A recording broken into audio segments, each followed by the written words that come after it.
Imagine um homem simples, um pastor de ovelhas e cultivador de figueiras, vivendo em uma vila pequena e tranquila. Ele não tinha títulos, não era um estudioso das Escrituras, nem alguém conhecido entre os grandes de sua época. Mas, de repente, esse homem comum é chamado por Deus para uma missão extraordinária: enfrentar reis e líderes religiosos, denunciar injustiças e anunciar um juízo divino que ninguém queria ouvir. Esse é Amós, um profeta que veio do anonimato de Tecoa para se tornar uma das vozes mais poderosas e desafiadoras da história bíblica. Inscreva-se no canal para mais histórias bíblicas emocionantes e ative o sino de notificações para não perder nenhum vídeo. Amós nasceu em Tecoa, uma vila sossegada no coração de Judá. O cenário ao redor era de campos vastos, colinas douradas sob o sol escaldante e figueiras que balançavam preguiçosamente com o vento. Era uma terra de pastores, acostumada ao ritmo simples da vida no campo. Naquele pedaço quase esquecido do mundo, ninguém imaginaria que ali crescia um homem destinado a ser uma das vozes mais desafiadoras de seu tempo. Desde cedo, Amós viveu uma rotina que parecia imutável. Ele cuidava das ovelhas de sua família, guiando os rebanhos pelas encostas, sempre atento aos perigos. Quando não estava no campo, dedicava-se ao cultivo das figueiras, especialmente os sicômoros, árvores que exigiam um trabalho meticuloso para dar frutos. O jovem Amós, de mãos calejadas e olhar perspicaz, aprendeu a ouvir o som da natureza e a entender seus sinais. Quem o visse não enxergaria nada além de um pastor comum, talvez até um pouco recluso, distante das grandes cidades e de suas confusões. Mas havia algo especial em Amós, mesmo que ele ainda não soubesse. Seus olhos carregavam uma inquietação, uma percepção aguda das injustiças que, às vezes, alcançavam até os cantos mais remotos de Tecoa. Quando ouvia as histórias que viajantes traziam sobre Samaria e suas riquezas, sobre a opressão dos pobres e a ganância dos ricos, sentia algo diferente, uma indignação que não o deixava em paz. Enquanto o mundo seguia seu curso, uma voz maior, silenciosa, mas inconfundível, começava a se formar dentro dele. Era como se o vento que soprava sobre as colinas levasse consigo um sussurro divino, um chamado que ele ainda não entendia plenamente. Até que um dia, aquele silêncio foi rompido, e de uma maneira que Amós jamais imaginaria.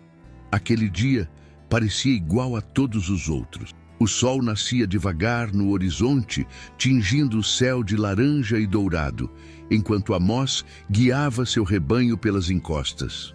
O som dos sinos das ovelhas misturava-se ao farfalhar das folhas e ao canto tímido dos pássaros. Tudo parecia tão calmo, tão previsível, mas algo estava prestes a acontecer. Algo que mudaria para sempre a trajetória daquele homem. Foi enquanto estava sozinho, observando as ovelhas pastarem, que Amós sentiu o chamado. Não era uma voz comum, dessas que a gente ouve e responde com palavras. Era mais como um peso no coração, um calor que subia pela espinha e parecia preencher todo o seu ser. Era como se o vento que soprava por entre as árvores estivesse carregado de algo além do simples ar, uma presença, uma urgência. Amós, que nunca havia se considerado especial, percebeu que Deus estava falando com ele. Deus não o chamou para uma tarefa pequena. Ele, um homem simples, acostumado ao silêncio dos campos e ao trabalho com as mãos, foi enviado para falar em nome do próprio Criador. E não seria uma mensagem fácil. Amós deveria ir ao reino de Israel, ao norte, e enfrentar os poderosos com palavras duras. Ele deveria denunciar as injustiças, a ganância e a corrupção que reinavam ali. Imagine o peso dessa missão. Um pastor anônimo sem títulos ou status, sendo enviado para confrontar reis e sacerdotes. Amós sabia que seria um caminho difícil. Ele não tinha preparo, nem eloquência. Sou apenas um boiadeiro, talvez tenha pensado. mas não havia espaço para recusar. Quando Deus chama, mesmo o mais simples dos homens é capaz de grandes coisas. Amós deixou para trás os campos de Tecoa e começou sua jornada rumo ao norte, sem saber exatamente o que encontraria. O reino de Israel o aguardava, próspero por fora, mas podre por dentro. E Amós carregava a mensagem que seria como um trovão a romper o falso silêncio daquele lugar. A estrada para o reino de Israel era longa e cheia de incertezas. Amós caminhava, levando consigo apenas o necessário. Seu cajado, a experiência acumulada nos campos e a convicção de que estava obedecendo ao chamado de Deus. À medida que se aproximava, os relatos sobre Israel se tornavam mais claros e inquietantes. O reino era próspero, mais do que Judá poderia imaginar. As cidades estavam cheias de palácios luxuosos, mercados movimentados e festas grandiosas. Mas por trás desse brilho aparente, Amós ouvia histórias de opressão, corrupção e uma religião vazia, que servia mais como espetáculo do que como devoção. Quando chegou, o contraste o impressionou. Samaria, a capital, brilhava com a ostentação dos ricos. As ruas principais eram um desfile de tecidos finos, joias cintilantes e risos de quem parecia ter tudo. Mas bastava desviar o olhar para os becos mais escondidos e se veria outra realidade. Pobres, esmagados pela miséria, escravos sobrecarregados de trabalho e crianças famintas. Amós não precisou de muito tempo para perceber o que estava errado. Os ricos viviam como se nada pudesse tocá-los, aproveitando-se do trabalho duro dos menos favorecidos. A justiça, que deveria ser um direito de todos, havia se transformado em um privilégio de poucos. A religião, que deveria ser o alicerce moral do povo, era uma farsa. Os altares estavam cheios de ofertas caras, mas os corações estavam vazios de arrependimento. O povo de Israel tinha se afastado de Deus, trocando a verdadeira adoração por rituais pomposos e convenientes. Amós via isso tudo e sentia que sua mensagem não seria apenas difícil de ouvir, seria como uma lâmina cortante exposta diante de um povo que preferia fechar os olhos. Enquanto caminhava pelas ruas de Samaria, ouvindo o burburinho das feiras e os cânticos que vinham dos templos, Amós sabia que seu momento estava chegando. Ele não sabia exatamente como ou quando começaria, mas uma coisa era certa. Sua voz, carregada de verdade, logo ecoaria como um trovão nos palácios e praças daquele reino próspero, mas moralmente doente. A oportunidade de falar chegou mais rápido do que Amós esperava. Ele estava em Samaria, cercado pela opulência da cidade, quando começou a proclamar sua mensagem. Não havia cerimônias, nem preparativos elaborados. Amós simplesmente ergueu a voz e foi como se o próprio céu rugisse. Ele começou com palavras que ninguém podia ignorar. O Senhor rugirá de Sião e de Jerusalém fará ouvir a sua voz. Era como um trovão, cortando o ar. Quem passava parou para ouvir, mais por curiosidade do que por reverência. Afinal, quem era aquele homem vestido como um pastor, ousando falar com tanta autoridade? As palavras de Amós eram diretas, sem rodeios. Ele falou sobre as nações vizinhas, condenando suas injustiças e crueldades. O povo de Israel ouviu com certa satisfação, porque parecia que ele estava atacando os inimigos deles. Mas então, como o rugido de um leão mudando de direção, Amós apontou o dedo para Israel. Sua voz se tornou ainda mais intensa, mais urgente. Ele começou a denunciar os ricos que exploravam os pobres, os líderes que transformavam a justiça em uma mercadoria, os sacerdotes que faziam da religião um teatro.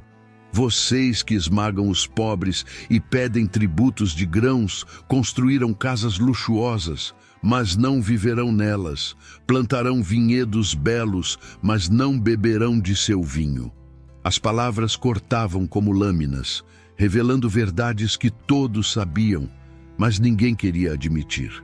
Era como se Amós estivesse arrancando o véu que escondia a podridão do reino. Ele falava com uma força que não vinha dele, mas de Deus, e cada frase parecia ecoar por dentro das consciências de quem ouvia. Alguns se entreolharam, incomodados. Outros sussurravam, tentando diminuir a importância daquele homem simples. Mas Amós continuava, imperturbável. Ele sabia que sua mensagem era um aviso, um último chamado para que Israel mudasse seus caminhos. E as palavras dele, embora difíceis de ouvir, eram apenas o começo. Enquanto as palavras de Amós ainda ecoavam pelas ruas de Samaria, algo mais profundo começou a acontecer. Deus não apenas deu a ele palavras para falar, mas também imagens que falavam por si mesmas, como visões vivas que pulsavam diante de seus olhos. A primeira veio como um campo verdejante que parecia próspero e cheio de vida. Mas, de repente, uma nuvem de gafanhotos surgiu, devorando tudo no caminho. Não sobrava nada, nem alimento, nem esperança. Amós sentiu o peso daquela cena. Ele sabia o que significava. Israel estava à beira de perder tudo. Amós não pôde conter o clamor. Ele intercedeu, pedindo que Deus tivesse misericórdia, que não destruísse completamente o povo. E por um instante parecia que Deus tinha ouvido. Mas as visões continuaram. Na próxima, o fogo surgiu, não um fogo comum, mas algo que consumia até os abismos, secando os rios e queimando a terra até as raízes. Era assustador, quase sufocante, como se Amós pudesse sentir o calor em sua pele. Outra vez ele clamou, implorando por clemência, mas Deus estava mostrando a gravidade da situação, algo que não podia mais ser ignorado. A terceira visão era estranhamente simples, mas carregada de significado. Amós viu Deus segurando um prumo, aquele pequeno instrumento usado por construtores para garantir que um muro fosse erguido reto. Mas o prumo estava nas mãos do Criador, e ele o usava para medir Israel. A mensagem era clara. O povo estava torto, desajustado. Deus, o construtor do universo, não toleraria um edifício moral prestes a desabar. As palavras de Amós eram como um machado, cortando as raízes da arrogância de Israel. E isso incomodava muita gente. Entre os que se sentiam ameaçados estava Amazias, o sacerdote de Betel. Ele era um homem poderoso, alguém que representava a religião oficial do reino. Para Amazias, o templo de Betel era mais do que um lugar de adoração. Era um símbolo de controle e prestígio. Mas agora, aquele profeta vindo do sul estava abalando as estruturas, denunciando tudo como falso e corrupto. Amazias sabia que precisava fazer algo, e rápido. O sacerdote tentou desqualificar Amós de todas as formas possíveis. Primeiro, enviou uma mensagem ao rei Jeroboão, alertando que as profecias de Amós eram perigosas. Ele dizia: Amós está conspirando contra você. Suas palavras são insuportáveis para o povo. Amazias queria fazer parecer que o profeta era uma ameaça política, alguém que estava semeando revolta no reino. Mas Amós não se intimidava. Ele sabia que sua missão vinha de Deus e não das mãos dos homens. Quando a pressão política não funcionou, Amazias confrontou Amós diretamente. Ele tentou desdenhar dele, como se suas origens humildes fossem motivo de desprezo. Vá embora, vidente, disse Amazias com desdém. Vá profetizar em Judá. Aqui em Israel você não tem lugar. Mas as palavras de Amós eram como uma rocha inabalável.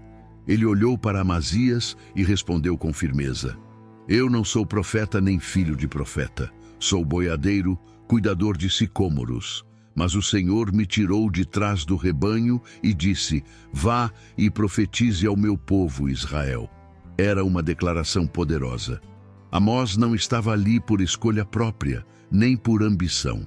Ele foi enviado, e nada, nem mesmo Amazias, poderia desviá-lo de sua missão.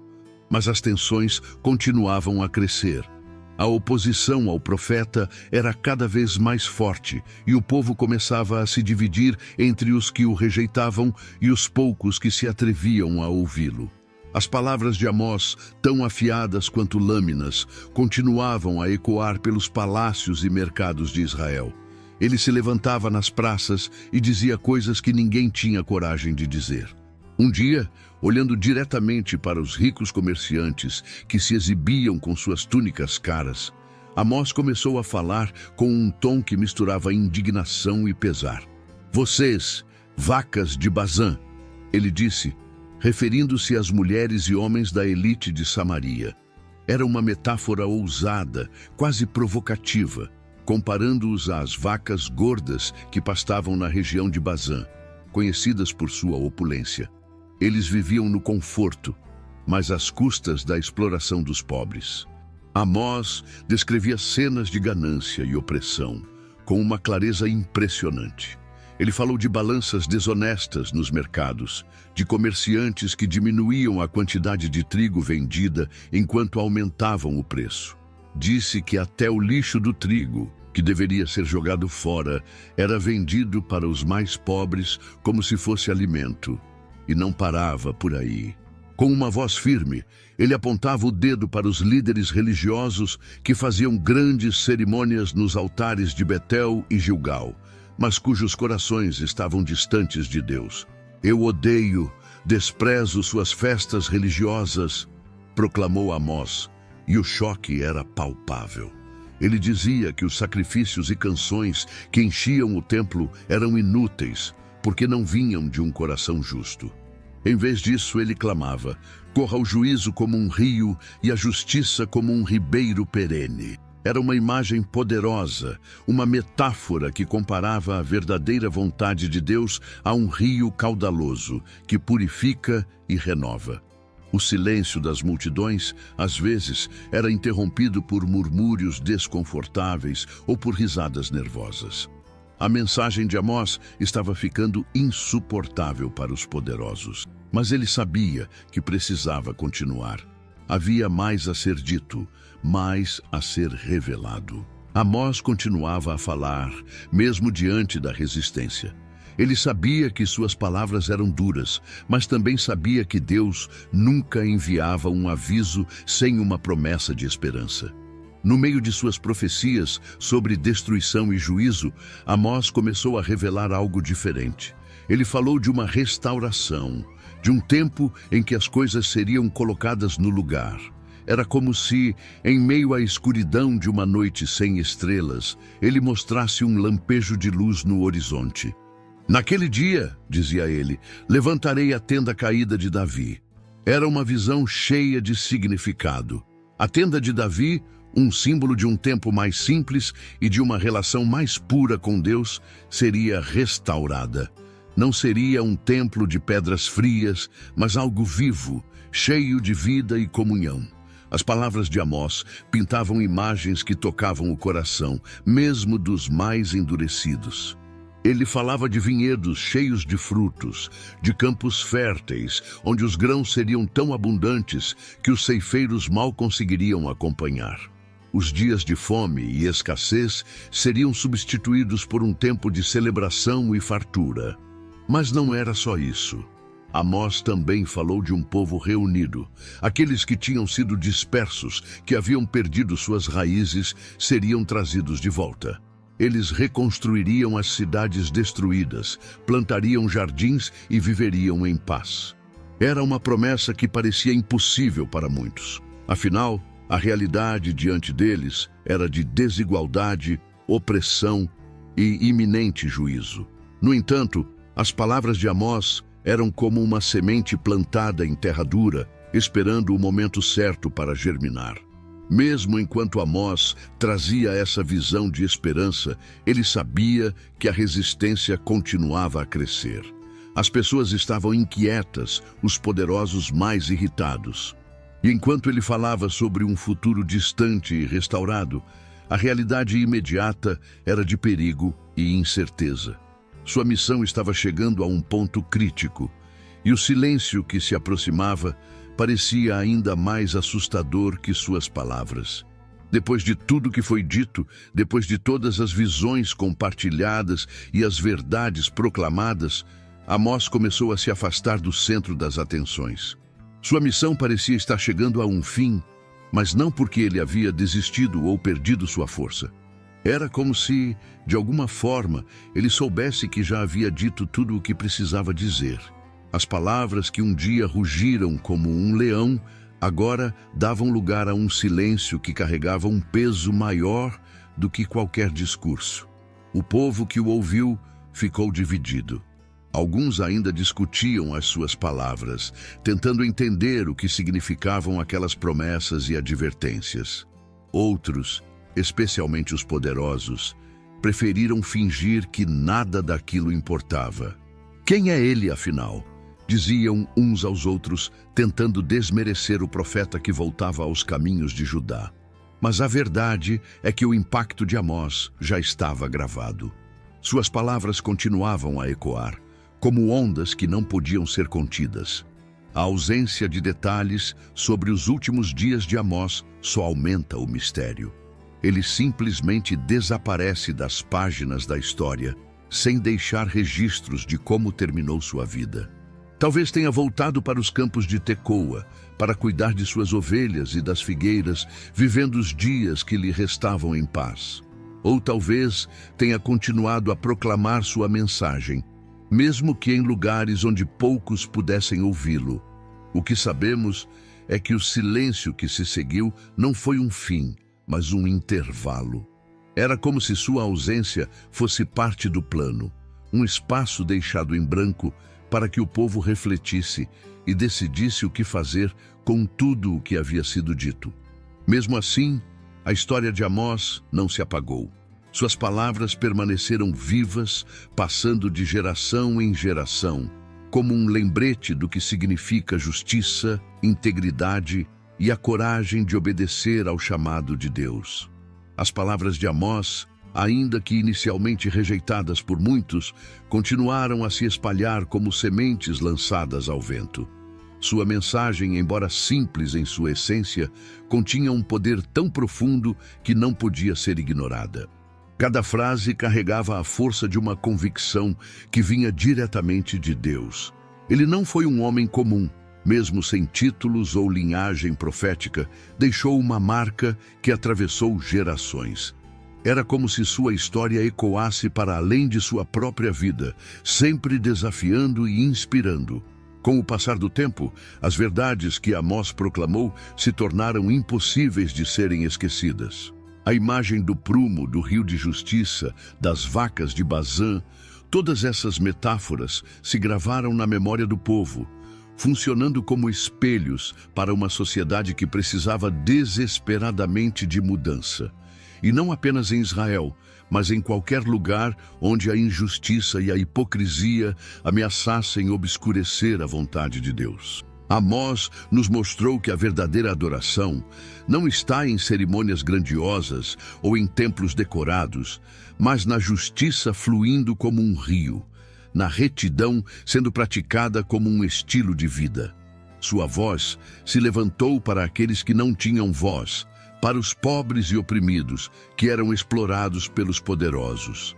Ele personificou a coragem que nasce do chamado de Deus, a coragem de dizer a verdade, mesmo quando ninguém quer ouvi-la. Até hoje, o legado de Amós vive, não apenas em suas palavras, mas em cada ato de justiça, em cada gesto de bondade que reflete o coração de Deus. Sua história é um lembrete de que a transformação começa em lugares inesperados, muitas vezes com pessoas comuns. E enquanto refletimos sobre sua vida, nos perguntamos: o que estamos fazendo para que o rio de justiça continue fluindo? Talvez, como Amós, estejamos sendo chamados a algo maior, algo que exige coragem e fé para que seja cumprido.